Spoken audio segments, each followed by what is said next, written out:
This is the fifth video of balance scorecard and benchmarking. In this video, let us understand about benchmarking.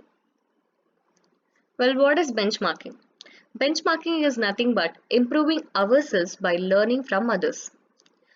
In your class, if there is a person who is good in everything, who studies well, and who is good in all the co-curricular activities, then if you feel that that person is a person who can be taken as your role model, and if you feel that you can improve by learning from that person, that is nothing but benchmarking. Well, let's apply this scenario to an industry. If you're working in an organization and you feel that your organization is wants to be improved, and if you take the other organization who is successful and you're learning from the successful organization to improve your organization, that's nothing but benchmarking. Well, let's see what is this benchmarking further. Benchmarking is a process of actually improving our performance by some steps. That is, first you identify, understand, and adopt the outstanding practices which is found inside your company and outside your company. That's nothing but benchmarking. It addresses to certain questions like why are others better? How are others better? What we can actually learn from them? How can we actually catch up them? And how can we become the best in our industry?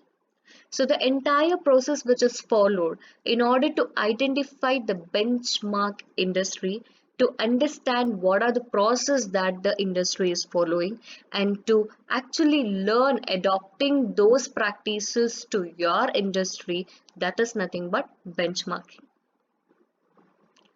So let's see few examples of the benchmarks where we know that Toyota is famous for process, Intel has benchmark for design, Honda is for rapid product development. So now let's understand why we need benchmarking. Why a company has to learn from other companies, or why a person has to learn from other person. So why we need benchmarking? Well, if you adopt benchmarking, it actually helps for performance improvement. It will help you to meet the quality standards which is required by your customers. It will be helpful to meet your and all the expectations of your customers. It will enhance your creative thinking. It will help you to keep par with the technological changes, and it will actually help you to innovate and adopt your innovation in the management methods, and it will help you to cope up with the drastic competitive market and help you to grow for success. Well, now let's understand the types of benchmarking. Majorly, there are two types of benchmarking, that is internal benchmarking and the external benchmarking. Internal benchmarking is nothing but if you compare the practices and the performance between the team, or between two individuals, or between the groups which are working in the same organization. That is, either you compare the performance of one individual with the another individual, or between one team with the other team, or between two groups that has to be belonging to same organization. That's nothing but internal benchmarking. External benchmarking is nothing but this comparison is made between the industries and across the industries. Well, let me give you with an example. As I told you, if any of person is there in your class, like he's good in everything, and you are learning to adopt certain practices which that person follows in order to improve yourself, that's nothing but internal benchmarking. Well, you identified a person who is away from your college, who is apart from your college, that is from any other college in any place, and you felt that the person is extraordinary in his skills, and if you wanted to adopt his way of studying or improving yourself, that's nothing but external benchmarking. Well, this benchmarking can be further distilled like process benchmarking, performance benchmarking, strategic benchmarking. Process benchmarking is nothing but this is adopted in the manufacturing process. If any organization finds that another branch is very equipped in manufacturing process and it is doing much better than the other branch, then the branch which is following the extensive method and which is completing very fast will be called as benchmark company, and all other branches will be following those process. Well, this is applied to the performance benchmarking as well. If any employee is performing really well, or if any organization is performing well, and if you are adopting that ways in your organization, then that is called performance benchmarking.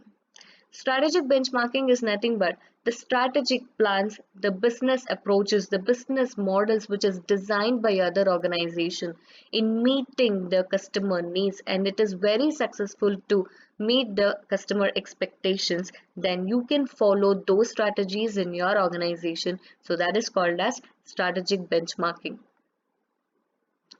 Well, now let's understand what are the process to be followed in order to implement this benchmarking. First, we need to plan for benchmarking. Then, to plan for benchmarking, first we need certain information. So we should collect the information about the companies which is good in their achievements. Then after collecting the information, you have to detailedly analyze the data so that you can know what are the process or the strategies which they have adopted. Finally, you have to see what are the lacunas in you and start implementing those strategies in your organization. After implementing, in periodical wise, you have to start monitoring them so that you can achieve your desired result. So these are the process, that is planning, collect the information about other benchmark companies, then you start analyzing those information, then you pick up which is necessary for your organization and start implementing it, then finally you monitor it. So now let's understand about the advantages and disadvantages. So let's know what are the major benefits of adopting this benchmarking to the organization. If you adopt the benchmarking, it actually improves the learning methodology, that is, we learn from others. It improves company standards as well because you are taking the good successful company as the benchmark, so that it helps you to enhance your company standard. It helps you to cope up with the competition which is prevailing in the market. It helps to increase your customer satisfaction. It initiates for your technology upgradation. It drastically enhances for the work quality, and it improves your efficiency, and finally it helps to overcome all the weaknesses which is there in the industry or in your company. Let's see what are the main disadvantages if we adopt for benchmarking. If there is lack of information about the benchmark company, then whatever the strategies or the information which you get from those benchmark, if you adopt, then there will be inadequate information and this will lead to the wrong benchmarking.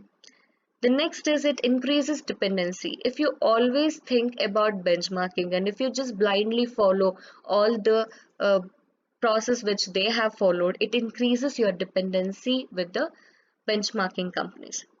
Then the lack of understanding. If you lack in the understanding process which they have followed, and if you implement it not understanding properly, and if you're not implementing it properly, then it also leads to some problems. Then copying from others is actually not a good idea. And if there is incorrect comparison, if you are taking the benchmarking company, if that benchmark company is itself wrong, and if there is an incorrect comparison, then definitely that will lead to a wrong message. Then if this is a costly affair, why? Because you have to collect the information from majority of the companies and then follow it up. So it's a costly affair. So in this video, we have understood about the benchmarking in detail, about the meaning, why it is so important, and what is the process, how it is done, its advantages, disadvantages, as well as the types. That's all for this chapter. Thank you.